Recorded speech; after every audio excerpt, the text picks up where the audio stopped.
जागर जनस्थान मीडिया, उत्तर महाराष्ट्रातील एक अग्रगण्य वृत्तवाहिनी, वृत्तपत्र आपल्या सेवेत। सांस्कृतिक, शैक्षणिक, सहकार, कृषी, कला, क्रीडा सर्वच क्षेत्रातील घटकांचा न्याय हक्कासाठी, जनजागृतीसाठी आम्ही घेऊन येत आहोत जागर जनस्थान ही आपल्या हक्काची वृत्तवाहिनी, वृत्तपत्र। Social media, print media, electronic media अशा सर्व माध्यमातून पोहोचवणार सर्वसामान्यांचा आवाज। उत्तर महाराष्ट्रातील जनतेच्या हक्काची एकमेव वृत्तवाहिनी जागर जनस्थान। जागर जनतेचा, जनतेसाठी सर्वसामान्यांच्या हक्काचा आवाज, जागर जनस्थान।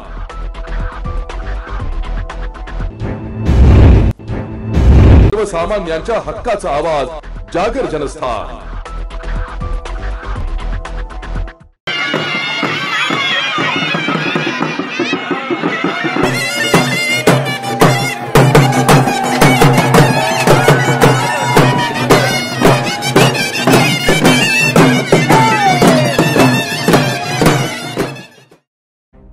नाशिकमध्ये दाजिबा महाराजांच्या मिरवणुकीला 300 वर्षांची परंपरा आहे। दरवर्षी धुलीवंदनाच्या दिवशी निघणाऱ्या मिरवणुकीत दर्शनासाठी शहरातील भाविक मोठ्या संख्येने येतात। वाईट प्रवृत्ती नष्ट करण्याचा संदेश देत होळी उत्सव पार पडल्यानंतर धुलीवंदनाच्या दिवशी शहरातून वीर मिरवणूक काढण्याची 300 वर्षांहून अधिक जुनी परंपरा आहे। यंदाही नवसाला पावणारा अशी ख्याती असलेल्या जुन्या नाशिक येथील दाजिबा वीरासह घनकरलेनमधील येसाजी महाराज या वीरांची मिरवणूक सोमवार दिनांक 25 रोजी पारंपरिक वाद्याच्या तालावर काढण्यात येणार आहे। दुपारी 2 वाजता निघणारी मिरवणूक मंगळवारी पहाटे 4 वाजेपर्यंत अशी 16 तास चालणार आहे।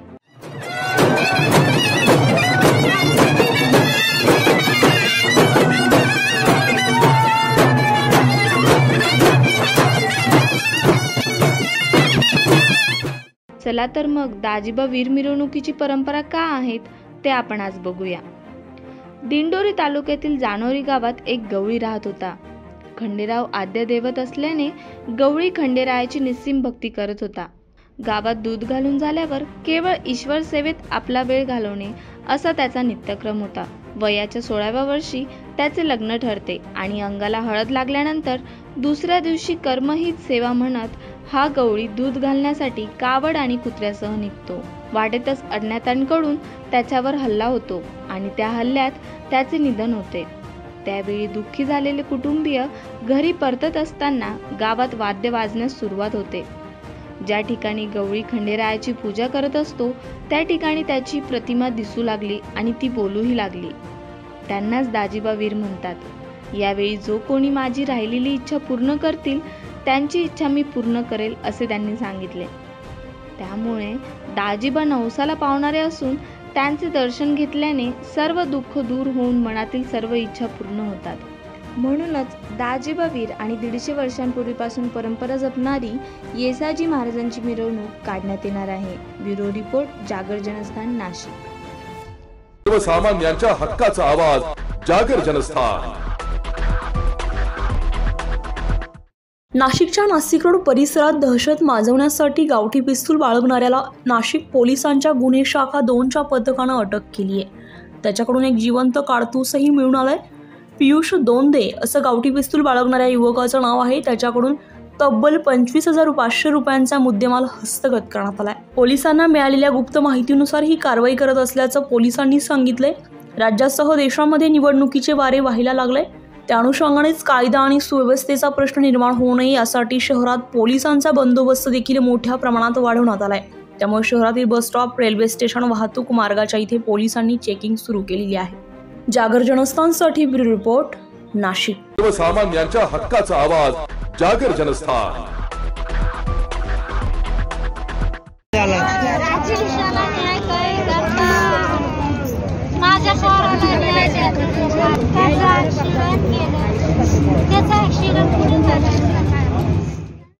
नाशिकच्या पंचवटी भागातील फुलेनगर म्हाडा बिल्डिंग येथील सुलभ शौचालय परिसरात आज पहाटे 1:30 वाजेच्या सुमारास एका सराईत गुन्हेगाराची हत्या झाल्याची घटना घडली आहे। निलेश श्रीपत उपाडे वय 21 असं हत्या झालेल्या युवकाचे नाव आहे। निलेशवर रात्रीच्या सुमारास धारदार शस्त्राने वार करीत त्याची हत्या केली आहे। आमची कुरापत का काढतो असा किरकोळ कारणांमुळे याची हत्या झाल्याचं पोलिसांनी सांगितलंय। यात 6 आरोपी निष्पन्न झाले असून त्यात 4 विधी संघर्ष बालक आहे तर 2 संज्ञा नसल्याची माहिती पोलिसांनी दिली आहे। दिनांक 25/3/24 रोजी रात्री 1:30 वाजताच्या सुमारास माडा बिल्डिंगच्या बाजूला गल्लीमध्ये मयत निलेश उफाडे हा तिथे बसलेला असताना तिथे 5 ते 6 मुलांनी त्याच्यावर हल्ला करून त्याला जखमी करून त्याचा खून करण्यात आलेला आहे। त्याच्यावर त्याच्या भावाच्या फिर्यादीवरून आम्ही कलम 302, 143, 147, 148, 149 भादवी अन्वये गुन्हा दाखल केलेला आहे। तपास सध्या चालू आहे। काय कारण होतं? कारण असं होतं की हा जो मयत आहे हा त्यांची आरोपींची कुरापत काढतो अशी त्यांची धारणा होती, त्याच्यावरून त्यांनी काल रात्री हल्ला केलेला आहे। सो मयत हा पण एक गुन्हेगारच आहे का? त्याच्यावर आतापर्यंत वेद पोलीस स्टेशनला 5 गुन्हे दाखल आहेत। आणि ज्यांनी मारलं ते गुन्हेगार आहे का? त्याच्यामध्ये आतापर्यंत निष्पन्न झाले आहेत आमच्याकडे 4 विधी संघर्षग्रस्त बालक आहेत आणि 2 मोठे आहेत। त्या आरोपींचा शोध चालू आहे। हे देखील रेकॉर्डवरचे गुन्हेगार असल्याचे पोलिसांनी सांगितलंय। यात कुठलेही संशयित ताब्यात घेतले नसून पोलीस अधिक तपास करत आहे। जागर जनस्थानसाठी भूषण जैन, नाशिक। सर्वसामान्यांच्या हक्काचा आवाज, जागर जनस्थान। नाशिकचे शिवसेना शिंदे गटाचे खासदार हेमंत गोडसे यांच्या उमेदवारासाठी नाशिकचे पालकमंत्री दादा भुसे यांच्यासह संपर्क नेते भाऊसाहेब चौधरी, आमदार सुहास कांदे यांच्यासह हजारो शिवसैनिक हे मुख्यमंत्री एकनाथ शिंदे यांच्या ठाण्यातील निवासस्थानासमोर ठाण मांडून बसलेत। रात्री उशिरा गोडसे यांच्या उमेदवारीवर निर्णय होण्याची शक्यता वर्तवली जाते। नाशिक लोकसभा मतदारसंघाचे विद्यमान खासदार हेमंत गोडसे यांचं शक्ती प्रदर्शन यावेळी पाहायला मिळालंय। शेकडो वाहनांचा ताफा घेऊन गोडसे मुंबईच्या दिशेने दुपारी रवाना झालेत। मुख्यमंत्री एकनाथ शिंदे यांच्या भेटीसाठी गोडसे हजारो कार्यकर्त्यांसह नाशिकहून मुंबईच्या दिशेने रवाना झालेत। यावेळी पालकमंत्री दादा भुसे हे देखील उपस्थित होते। नाशिक लोकसभा मतदारसंघातून उमेदवारी मिळावी यासाठी गोडसेंचं मोठं शक्ती प्रदर्शन पाहायला मिळतंय। नाशिक लोकसभेवर भाजपने दावा केलाय, त्यामुळे आता महायुतीकडून कोणाला ही जागा मिळते याकडे सर्वांचंच लक्ष लागून राहिलंय।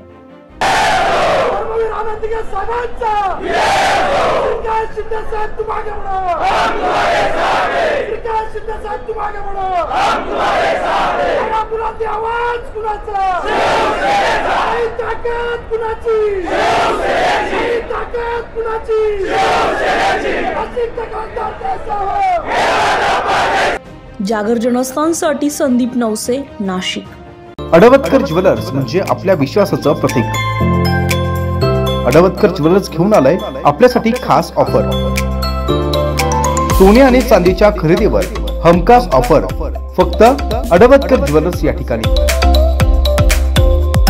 तर वाट कसली बघताय, नक्की भेट द्या अडवतकर ज्वेलर्सला। आमचा पत्ता अडवतकर ज्वेलर्स, अगोरा कमर्शियल कॉम्प्लेक्स कॉर्नर, नाशिक 2। अधिक माहितीसाठी संपर्क क्रमांक 0253 2578 544। आमचा मोबाईल नंबर 9225 12 0344। तर बघताय काय, नक्की अवश्य एकदा भेट द्या फक्त आपल्या अडवतकर ज्वेलर्सला। अडवतकर ज्वेलर्स म्हणजे आपल्या विश्वासाचं प्रतीक। होळीच्या राज्यातील सर्व जनतेला मी मनापासून शुभेच्छा देतो आणि ईश्वरचरणी ही प्रार्थना करतो की या होळीत त्यांचे सर्व दुःख आणि अडचणी ह्या नष्ट होऊ देत आणि सर्वांच्या जीवनात सुख आणि समाधान यो। या होळीचे रंग या देशात आणि या देशातील जनतेला एक नवीन उभारी देवत आणि त्यांच्या जीवनात हे चांगले रंग येऊन त्यांचं जीवनही सफल हो। आपण बघतोय सध्या राजकीय दुर्गड पाहायला मिळते, लोकसभा निवडणुका लागलेल्या आहेत। एकंदरीतच आपल्या मागच्या काही रंगीत निर्णयांमुळे राज्याची परिस्थिती निर्माण झाली असं मला वाटतं। मला वाटतं जे निर्णय होते त्यात सत्याचा रंग होता आणि त्यामुळे या राज्यात अनुकूल आणि लोकांसाठी पोषक अशी परिस्थिती आहे। ज्या पद्धतीने आपण बघतोय शिवसेना असो किंवा राष्ट्रवादी असो, दोन वेगवेगळे निर्णय एक रंग अनेक होते पण निर्णय एकच होता. निर्णय जर कायदा एक समान ॲप्लिकेबल असतो, सगळ्यांसाठीच कायदा एक समान असतो. त्यामुळे जर का एखाद्या गोष्टीत समानता असेल तर कायदा वेगळा कसा असेल, तो एकाच प्रकारे असणार. ज्या पद्धतीनं विरोधक टीका करत होते की महाराष्ट्रात पहिल्यांदाच अशी राजकीय धुळवड पाहायला मिळाली, त्याच्यानंतर तुमच्यावरती टीका झालेली पाहायला मिळाली. नाही, टीकाना बघून मी काम केलं तर कामच करता येणार नाही. टीका असतातच दबाव टाकण्यासाठी. मी काय अशा दबावावरती लक्ष देत नाही आणि कायद्याप्रमाणे जो योग्य निर्णय होता तो मी दिलेला आहे. आणि मला खात्री आहे की न्यायालयात ज्या याचिका केल्या गेल्या आहेत त्यातही कुठच्याही रिलीफ मिळणार नाही, कारण हा निर्णय जो दिला आहे तो रिझंट निर्णय आहे. त्याच्या पाठचं एक्सप्लेनेशन दिलं गेलं आहे, कायद्यातल्या तरतुदी कशा ॲप्लिकेबल होतात ते दिलं गेलं आहे. सर्वोच्च न्यायालयाने दिलेल्या मार्गदर्शनानुसारच हा निर्णय दिला गेला आहे. लोकसभा निवडणुका लागल्या आहेत, राजकीय धुळवड पाहायला मिळते. दक्षिण मुंबईत विशेषतः राजकीय धुळवड पाहायला मिळते. अरविंद सावंत वर्सेस राहुल नार्वेकर असा सामना पाहायला मिळेल भविष्यात. नाही, मला माहित नाही उमेदवार कोण असेल. तो शेवटी निर्णय पक्षाचा आहे आणि पक्षश्रेष्ठी तो निर्णय घेईल. परंतु जो कोणी उमेदवार असेल त्याच्यासाठी पूर्णपणे मेहनत करून ही जागा महाविकास आमच्या महायुतीला मिळेल या संदर्भातली कारवाई आम्ही करू. सर्वसामान्यांच्या हक्काचा आवाज जागर जनस्थान. आज अहिल्यानगर लोकसभेच्या संदर्भामध्ये राज्याचे नेते आणि उपमुख्यमंत्री देवेंद्रजी फडणवीस साहेब यांच्या निवासस्थानी पालकमंत्री नामदार राधाकृष्ण विखे पाटील आणि खासदार डॉक्टर सुजय विखे पाटील आणि मी अशी एक बैठक आयोजित केली होती. गेल्या अनेक दिवसापासून म्हणण्यापेक्षा वर्षापासून जे काही विषय होते त्या अनुषंगाने सविस्तर आणि तपशीलवार अशी चर्चा झाली आणि या चर्चेच्या दरम्यान निश्चित स्वरूपामध्ये माननीय फडणवीस साहेब यांनी त्यांच्या समोर ज्या चर्चा झाल्या त्या अनुषंगाने निश्चित स्वरूपामध्ये येणाऱ्या कालखंडामध्ये आपल्याला या निवडणुकीला सामोरं जायचं असल्या कारणानं मी हाडाचा निष्ठावंत घरंदाज आणि खानदानी भारतीय जनता पार्टीचा कार्यकर्ता असल्या कारणानं शेवटी पक्षाने नेतृत्वाने जो तिकिटाच्या संदर्भामध्ये निर्णय घेतला तो देखील पक्षाच्या बैठकीमध्ये त्या निर्णयाचा मी स्वीकार केला. प्रमुख दावेदार उमेदवार असून देखील त्या निर्णयाचं स्वागत केलं. खासदारांना निवडणुकीच्या शुभेच्छा दिल्या. पण माझ्या मनामध्ये जे काही प्रश्न होते, माझ्या मनामध्ये जे काही अडचणी होत्या त्या संदर्भामध्ये मी नेतृत्वाकडे त्या सांगितलेल्या आहेत. जवळपास सगळ्या अडचणीचं प्रश्नांचं निराकरण झालेलं आहे आणि म्हणूनसाठी येणाऱ्या निवडणुकीला सामोरं जात असताना आदरणीय देशाचे पंतप्रधान नरेंद्रजी मोदी यांनी जो काही नारा दिला आहे आपकी बार 400 पार, तो करण्याच्या दृष्टिकोनातून ही अतिशय महत्त्वपूर्ण बैठक झालेली आहे. आणि म्हणून माझ्या मनातील जे काही प्रश्न होते ते आदरणीय राज्याचे उपमुख्यमंत्री देवेंद्रजी फडणवीस साहेब यांच्यासमोर झाल्यामुळं आणि त्यांनी या संदर्भामध्ये यशस्वी मध्यस्थी केली असं म्हणावं लागेल. कारण शेवटी दुःख, अडचणी आणि प्रश्न याला वाट मोकळी करून देत असताना कोणीतरी आपलं ऐकलं पाहिजे, कोणीतरी दुःख समजावून घेतलं पाहिजे आणि त्या दुःखावरती नीटनेटकं चांगलं जर आपल्याला सहकार्य आणि मदतीची भावना करत असेल तर नेतृत्वाचा आदेश हा मान्य केला पाहिजे. आणि म्हणूनसाठी ही बैठक झाली. निवडणुकीला आता फार काळ काही कालावधी राहिलेला नाही. त्या अनुषंगानं येणाऱ्या अहिल्यानगर नव्यानेच आता राज्य सरकारने नामकरण करण्याचं प्रस्ताव दिल्ली सरकारकडे पाठवलेला आहे आचारसंहितेपूर्वी. त्या अहिल्यानगरचा खासदार हा भारतीय जनता पार्टीचा झाला पाहिजे या दृष्टिकोनातून ही बैठक आजची यशस्वी झालेली आहे. एवढंच या ठिकाणी सांगता येईल. नाराजी पूर्णपणे दूर झालेली आहे.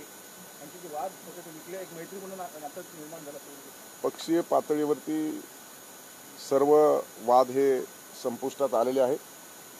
माननीय उपमुख्यमंत्री देवेंद्रजी फडणवीस साहेब यांनी त्यासाठी महत्त्वाची भूमिका बजावलेली आहे आणि मला वाटतं की पक्षीय पातळीवरचे वाद आमचे संपुष्टात आलेले आहेत.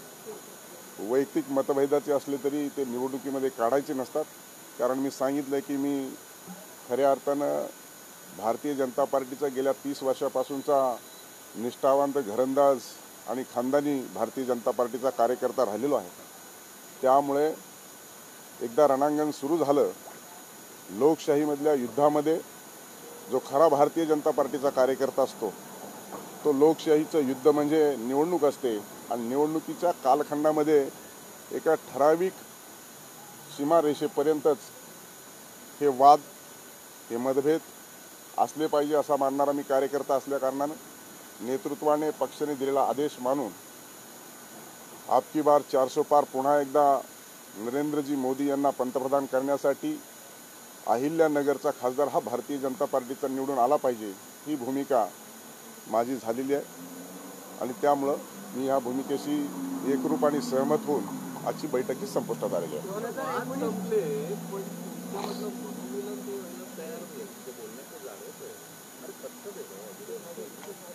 प्रश्न असा आहे की वाद संपले आणि खतखत याचा कुठलाही प्रश्न आपल्याला जे वाटतंय. फडणवीस साहेबांनी अतिशय आदराने स्नेहाने म्हटलं तर लाडाने फडणवीस साहेब कोणाला व्हेटो वापरत नाही आणि मला तर वापरायचा प्रश्नच येत नाही. असं वाटतंय की तुमच्यावरच व्हेटो वापरला. माझ्यावर व्हेटो वापरायचा कधीही फडणवीस साहेबांना वेळ आलेली नाही आणि इथून पुढे येणार नाही, कारण मी त्यांच्या अंतर्गत राज्यमंत्री म्हणून गृह खात्याचा कारभार पाहिला त्यावेळेस देखील मला एकही फोन करून सांगायची वेळ आली नाही. त्यामुळे अतिशय चांगले स्नेहाचे ऋणानुबंध आहेत आणि पक्षात हा शेवटी आदेश शिरसावंत असतो. 2019 मध्ये तुमच्या पराभवासाठी आणि त्याबरोबरच नगरमध्ये जे इतर आमदार त्यावेळेस होते त्यांच्या पराभवासाठी विखेंचा हात असल्याचं त्यावेळेस म्हटलं जात होतं. तुम्ही पक्ष नेतृत्वाकडे त्यावेळेस तक्रार सुद्धा केली होती. आता ही दिलजमाई करण्यासाठी तो मुद्दा महत्त्वाचा आहे. मला वाटतं की सगळ्या गोष्टीची इत्थंभूत 5 वर्षाच्या कालखंडामध्ये तपशीलवार बाबवार चर्चा झाल्याच्या नंतर मी सांगितलं की लोकशाहीमध्ये निवडणूक हे रणांगण आहे, युद्ध आहे आणि युद्धामध्ये आपल्या काही मनातल्या गोष्टी पक्ष अडचणीत येईल अशा काही गोष्टी आणल्या नाही पाहिजे. अशा पद्धतीचा मी कार्यकर्ता असल्याकारणानं शेवटी चूक ते चूक असते, बरोबर ते बरोबर असतं आणि म्हणून नको त्या वेळेस वाद वाढवण्यापेक्षा शेवटी उमेदवार जरी ते असले तरी मी त्यांच्या अगोदरचा बराच भारतीय जनता पार्टीचा कार्यकर्ता असल्याकारणानं माझं हे कर्तव्य समजून आजची बैठक अतिशय यशस्वीरित्या पार पडलेली आहे. मला असं वाटतं का नाशिकची जागा ही परंपरागत शिवसेनेची आहे आणि गेले काही दिवसापासून आपण बघतोय का या जागेवरती भाजप असेल, राष्ट्रवादी असेल, असे अनेक पक्ष त्या ठिकाणी दावेदारी करते आहे आणि म्हणून हे सर्व पाहत असताना नाशिकच्या शिवसैनिकांची प्रामाणिक इच्छा होती का आपण आपल्या जागेसाठी आपण देखील मागणी करायला पाहिजे. आमच्या शिवसैनिकांच्या भावना या मुख्यमंत्र्यांपर्यंत आपल्या जिल्हास्तरीय नेत्यांच्या माध्यमातून पोहोचाव्यात ही भावना त्यांची होती आणि म्हणून काल पालकमंत्री महोदय, आमदार कांदे, त्यानंतर सर्वच पदाधिकारी, जिल्हास्तरीय सर्व संपर्क प्रमुख, जिल्हा प्रमुख, सहसंपर्क प्रमुख असे सर्वच शिवसेनेचे पदाधिकाऱ्यांसोबत सर्व शिवसैनिकांना आम्ही त्या ठिकाणी घेऊन गेलो आणि मुख्यमंत्र्यांसोबत त्यांच्या ज्या भावना होत्या त्या कळवण्याचं काम त्या ठिकाणी पालकमंत्री महोदयांच्या माध्यमातून त्या ठिकाणी झालं आणि मुख्यमंत्र्यांनी देखील सांगितलं का जी काही शिवसैनिकाची भावना आहे ती त्यांची देखील आहे आणि ते ज्या वेळेस महायुतीच्या राज्यस्तरीय त्या ठिकाणी बैठक होईल तर त्या ठिकाणी या सगळ्या शिवसैनिकांच्या भावना ते त्या ठिकाणी मांडतील आणि नाशिकची जागा ही शिवसेनेच्या धनुष्यबाणासाठी सोडवण्यासाठी प्रयत्न करतील.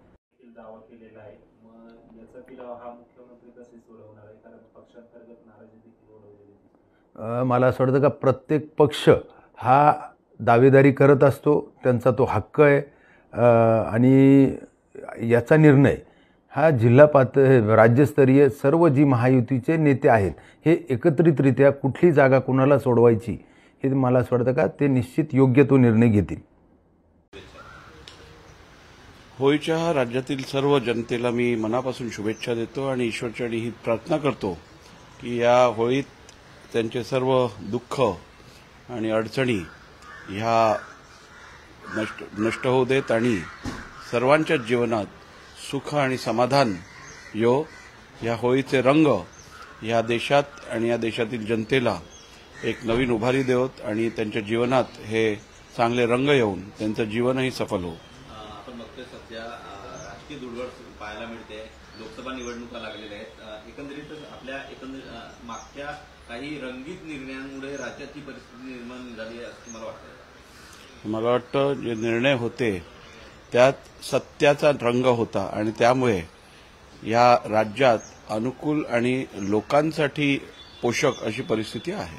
ज्या पद्धतीने आपण बघतोय शिवसेना असो किंवा राष्ट्रवादी असो दोन वेगवेगळे निर्णय एक रंग अनेक होते पण निर्णय एकच होता.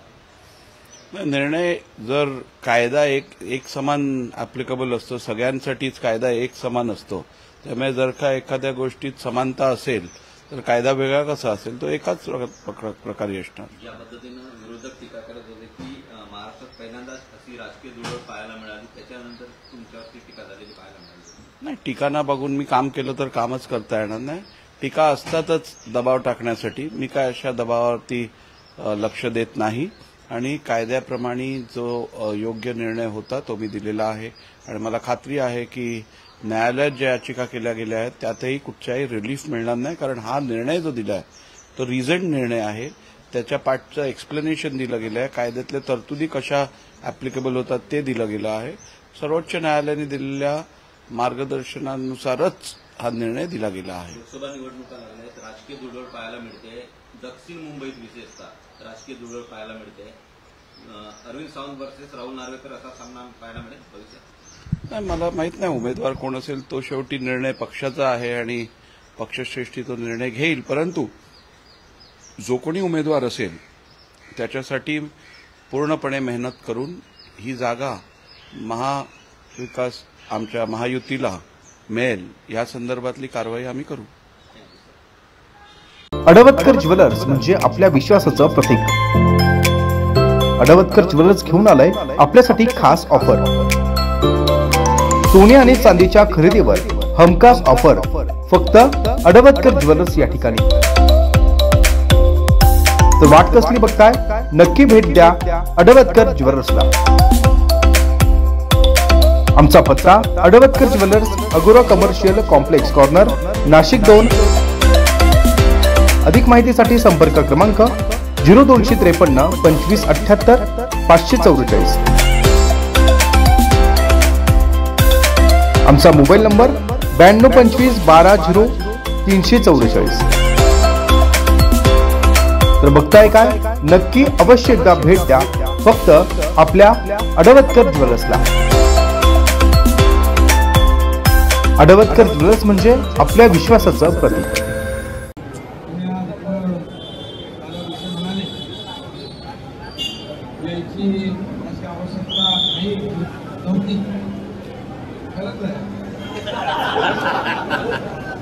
कारण अजून काही निर्णय झालेला नाही आपण काय काढलेली नाही त्यामुळे चर्चा सुरू आहे. महायुतीची आपल्याला माहीत आहे की संपूर्ण महाराष्ट्रामध्ये संपूर्ण देशभरामध्ये आज एक आगळं वेगळं वातावरण निर्माण झालं. एक आपल्या राज्यामध्ये देखील 2.5 वर्षामध्ये विकासाची झालेली कामं आणि देशभरामध्ये आदरणीय प्रधानमंत्री मोदी साहेबांच्या नेतृत्वाखाली झालेली विकास कामं यामुळे अनेक लोक आज आपल्या शिवसेनेमध्ये दाखल होत आहेत आणि अनेक लोक आपल्या महायुतीला देखील पाठिंबा देत आहेत. याचं कारण एवढंच की आपलं महायुतीचं सरकार जे आहे तुमचा एकनाथ शिंदे मुख्यमंत्री म्हणून गेल्या 1.5-2 वर्षामध्ये घेतलेले निर्णय सर्वसामान्यांच्या हिताचे आहेत. गोरगरिबांच्या हिताचे शेतकऱ्यांच्या, कष्टकऱ्यांच्या, कामगारांच्या, माता भगिनींच्या, तरुणांच्या या सर्वांच्या हिताचे निर्णय आपण घेतलेले आणि म्हणून नाशिक तर आपला बालेकिल्ला आहे. प्रभू रामचंद्र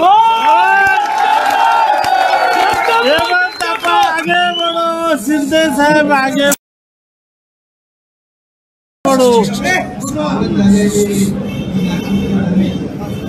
बाळासाहेबांचे त्याच्यावर प्रेम होतं, आनंदगिरी साहेबांचे प्रेम होतं आणि माझंही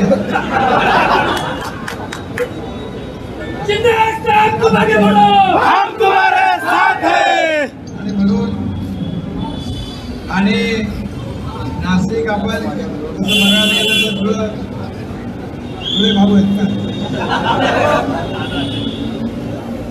आणि त्यामुळे मी आपल्याला एवढंच सांगतो की महायुतीचं पुन्हा एकदा या देशामध्ये मोदींच्या नेतृत्वाखाली आपल्याला पुन्हा सरकार स्थापन करायचं.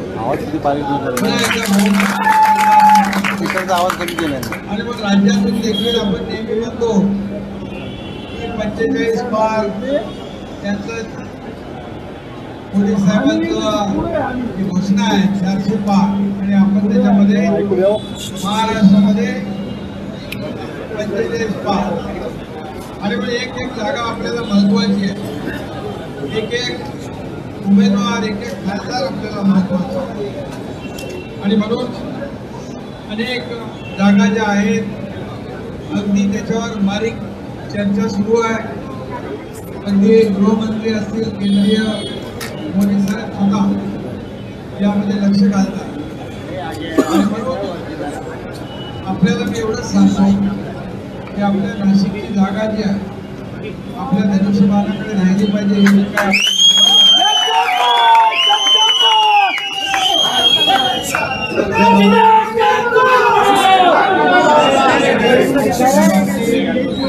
आपण त्या ठिकाणी आपला आग्रह जो आहे आपला आग्रह कायम ठेवलेला आहे आणि अशा कुठल्याही बातम्यांवर, अफवांवर विश्वास ठेवू नका आणि खात्री करायची.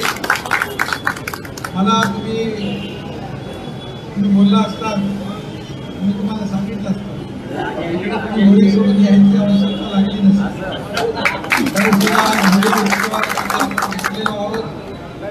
आणि मी आपल्याला एवढंच सांगतो की खासदार हेमंत गोडसे यांच्या पाठीशी तुम्ही सगळे खंबीर आहात. आगे बढ़ो, हम तुम्हारे साथ हैं.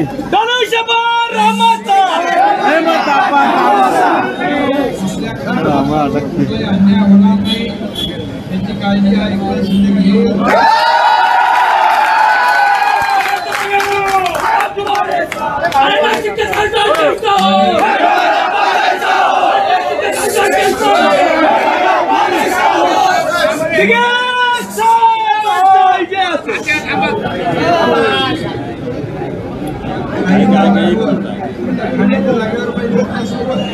आणि असे 7-8 मतदारसंघ आहेत त्यावर चर्चा सुरू आहे आणि नक्कीच त्यामध्ये आपल्याला यश मिळेल आणि वरिष्ठ जे आहे तुमच्या भावनांचा देखील विचार नक्की करतील आणि भावना आहे त्या देखील मला वाटतं या सगळ्या एवढ्या तुमच्या कार्यकर्त्यांच्या माध्यमातून सगळीकडे पोहोचल्या असतील आणि तुमच्या भावनांची मी देखील सहमत आहे. त्यामुळे तुमची भावना, तुमच्या भावना, तुमचा आग्रह हा माझा आग्रह आहे आणि त्यात माझे भावना.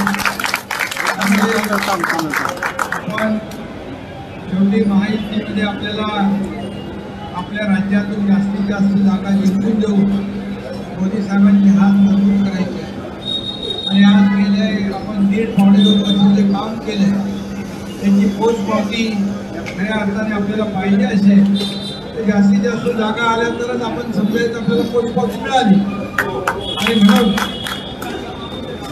या सर्व जागा ज्या आहेत आपल्याला हे आपलं सगळ्यांचं स्वप्न आहे, आपल्या सगळ्यांचा जो निर्धार आहे आणि आपण केलेल्या कामाची पोचपावती तुम्हाला माहीत आहे. हा सर्वसामान्य माणसाचा मुख्यमंत्री आहे. मी सगळ्यांना तुम्हाला मुख्यमंत्री समजतो, आपल्या सर्व कार्यकर्त्यांना.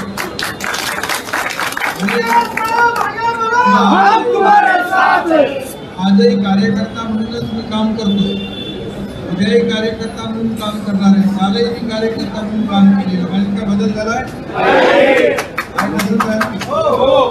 त्यामुळे शेवटी आपण बाळासाहेबांच्या दिघे साहेबांच्या शिवसेनेत आहोत आणि म्हणून तुम्ही तुमच्या भावना नक्कीच अतिशय संवेदनशील आहेत आणि भावना तुमच्या मला कळलेल्या आहेत. त्यामुळे तुम्ही तुमच्या भावना त्या माझ्या भावना आहेत आणि म्हणून नाशिकचा जो काही आपला इतिहास आहे, नाशिककरांचं जे काही शिवसेनेवर असलेलं प्रेम आहे आणि धनुष्यबाण आपल्याकडे आहे. त्यामुळे मगाशी कोणतरी घोषणा देतो त्याला काय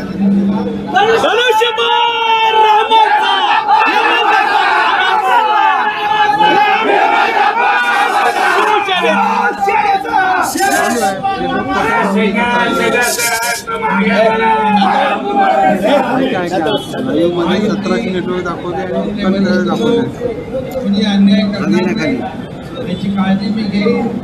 एवढंच आपल्याला मी सांगतो. पुन्हा एकदा दादाजी विशेष साहेब आपल्या सर्व पदाधिकारी यांचं मनापासून मी या ठिकाणी स्वागत करतो. तुम्हाला बराच वेळ थांबायला लागले इकडं.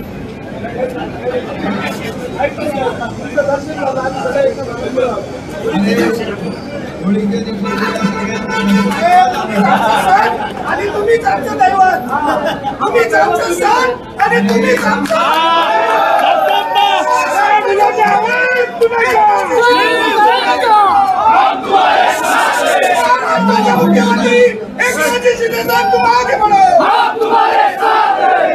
सगळ्यांनी बोला मनापासून या ठिकाणी त्यांना एकदा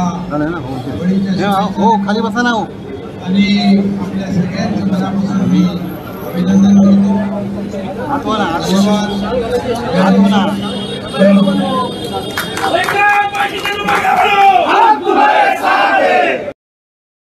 अडवतकर ज्वेलर्स म्हणजे आपल्या विश्वासाचं प्रतीक. अडवतकर ज्वेलर्स घेऊन आलंय आपल्यासाठी खास ऑफर. सोने आणि चांदीच्या खरेदीवर हमखास ऑफर फक्त अडवतकर ज्वेलर्स या ठिकाणी. तर वाट कसली बघताय, नक्की भेट द्या अडवतकर ज्वेलर्सला. आमचा पत्ता अडवतकर ज्वेलर्स, अगोरा कमर्शियल कॉम्प्लेक्स कॉर्नर, नाशिक 2. अधिक माहितीसाठी संपर्क क्रमांक 0253 2578 544. आमचा मोबाईल नंबर 9225 12 0 344. तर बघताय काय, नक्की अवश्य एकदा भेट द्या फक्त आपल्या अडवतकर ज्वेलर्सला. अडवतकर ज्वेलर्स म्हणजे आपल्या विश्वासाचं प्रतीक.